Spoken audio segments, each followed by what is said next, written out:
रात का समय था। चारों तरफ गहरा अंधेरा फैला हुआ था। मोहन आज ऑफिस से जल्दी छुट्टी लेकर अपनी बीवी को लेने ससुराल जा रहा था। पूरे दिन की थकान उसके चेहरे पर साफ दिख रही थी, लेकिन दिल में एक अलग ही उत्साह था। समय करीब रात के 8 बजे थे। ट्रेन अपनी रफ्तार से अंधेरे को चीरती आगे बढ़ रही थी कि अचानक एक छोटे से स्टेशन पर आकर रुक गई। स्टेशन इतना सुनसान था कि जैसे वहां कई घंटों से कोई पहुंचा ही ना हो। प्लेटफॉर्म पर बस एक दो पीली लाइटें टिमटिमा रही थीं। चारों तरफ भयानक सा सन्नाटा पसरा था। मोहन कुछ देर तक प्लेटफॉर्म की खालीपन को देखता रहा।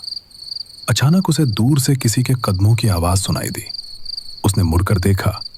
एक बूढ़ा आदमी झुकी हुई कमर और हाथ में पुरानी लालटेन लिए स्टेशन के एक कोने से धीरे धीरे चलता हुआ आ रहा था।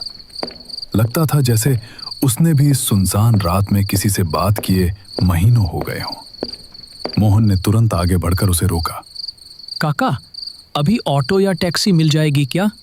थोड़ा अर्जेंट काम है। बूढ़ा आदमी रुका। लालटेन को थोड़ा ऊपर उठाकर मोहन के चेहरे को ध्यान से देखा। बेटा, ये तो गांव का इलाका है। यहाँ लोग शाम होते ही अपने अपने घरों में चले जाते हैं। रात के बाद कोई बाहर निकलना पसंद नहीं करता। इस समय किसी तरह की टैक्सी या ऑटो मिल पाना बहुत कठिन है। वैसे तुम्हें कहाँ जाना था बेटा? उसकी आवाज धीमी। इस रास्ते या इस स्टेशन के बारे में कुछ जानता हो? काका। बूढ़ा आदमी रुका। लालटेन को थोड़ा ऊपर उठाकर मोहन के चेहरे को ध्यान से देखा। बेटा, ये तो गांव का इलाका है। यहाँ लोग शाम होते ही अपने अपने घरों में चले जाते हैं। रात के बाद कोई बाहर निकलना पसंद नहीं करता। इस समय किसी तरह की टैक्सी या ऑटो मिल पाना बहुत कठिन है। वैसे तुम्हें कहाँ जाना था बेटा?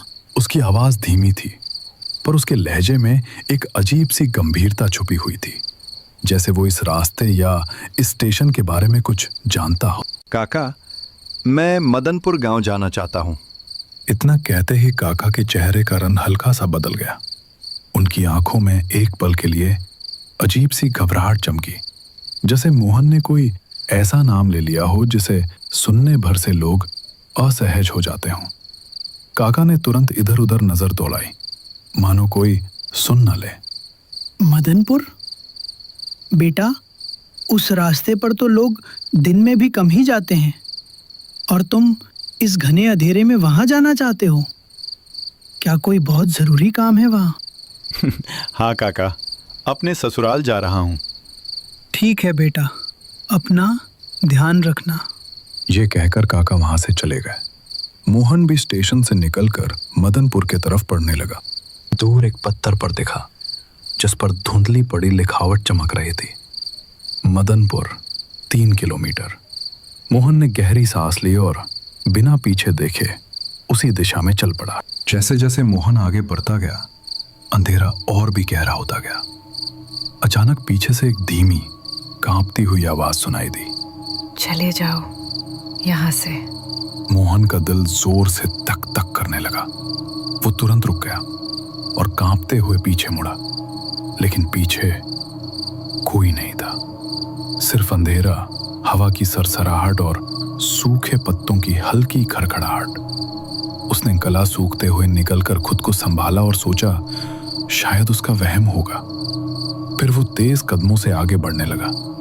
करीब 50-60 कदम आगे जाने के बाद रास्ते के बीचों बीच कुछ पड़ा दिखाई दिया। मोहन धीरे धीरे पास गया और जैसे ही उसकी नजर पड़ी, उसका शरीर एकदम सिहर उठा। रास्ते पर एक औरत पड़ी थी। उसका पूरा शरीर खून से सना हुआ था। उसकी सांसें तेज तेज चल रही थी। अचानक उस औरत ने सिर उठाया, आंखें मोहन पर टिकाई और धीमी टूटी आवाज में बोली, बचाओ, बचाओ प्लीज, मुझे बचा लो। मोहन के कानों में तुरंत बूढ़े आदमी की बात गूंज गई। मोहन की सांस अटक गई। उसने घबराकर इधर उधर देखा, फिर मन में सोचा, मैं इसे जानता भी नहीं। पता नहीं ये कौन है। कहीं किसी पुलिस के झमेले में ना फंस जाऊं। उसने कांपते स्वर में कहा। मैं मदद नहीं कर सकता, माफ करना। इसके बाद मोहन तेजी से कदम बढ़ाते हुए आगे निकल गया। पीछे से अब भी उस औरत की दर्द भरी चीखें सुनाई दे रही थी। रुको, मुझे मत छोड़ो। मोहन पूरी जान लगाकर भाग रहा था। उसके कदम लड़खड़ा रहे थे, सांसें तेज हो चुकी थी। करीब 1 किलोमीटर भागने के बाद वो थोड़ा धीमा हुआ और आगे देखने के लिए रुका, और फिर उसका खून जम गया। रास्ते के बिल्कुल किनारे वही औरत खड़ी थी। हाँ, वही औरत जो अभी कुछ मिनट पहले खून से लथपथ सड़क पर जमीन ही खिसक गई।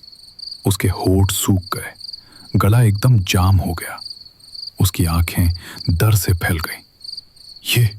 ये कैसे हो सकता है? वो तो पीछे पड़ी थी, इतनी जल्दी यहां, और इस हालत में खड़ी कैसे है?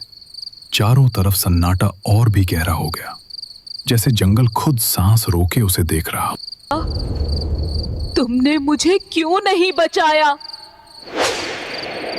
अब तुम नहीं बचोगे, तुम्हें भी मारना होगा। उसी पल दूर पहाड़ी की दिशा से अचानक एक मंदिर की घंटी की आवाज गूंजी। जैसे ही ये धुन मोहन के कानों तक पहुंची, उसके सामने खड़ी वो औरत एकदम से गायब हो गई। ना कोई कदमों की आवाज, ना हवा का झोंका, ना कोई हरकत। मोहन की आंखें फटी रह गईं। उसके पैर अपने आप पीछे हटने लगे। उसके भीतर एक ही बात गूंज रही थी। ये इंसान नहीं थी, ये कुछ और था, कुछ बहुत ही बुरा। उसने हिम्मत जुटाई और कांपते हुए कदमों के साथ वो गांव की ओर भागने लगा। करीब आधे घंटे बाद कब वो मदनपुर पास के अपने ससुराल के घर पहुंचा, उसे खुद भी ठीक से याद नहीं। उसकी सांसें टूट रही थी, कपड़े धूल से भरे थे और चेहरा बिल्कुल पीला पड़ चुका था।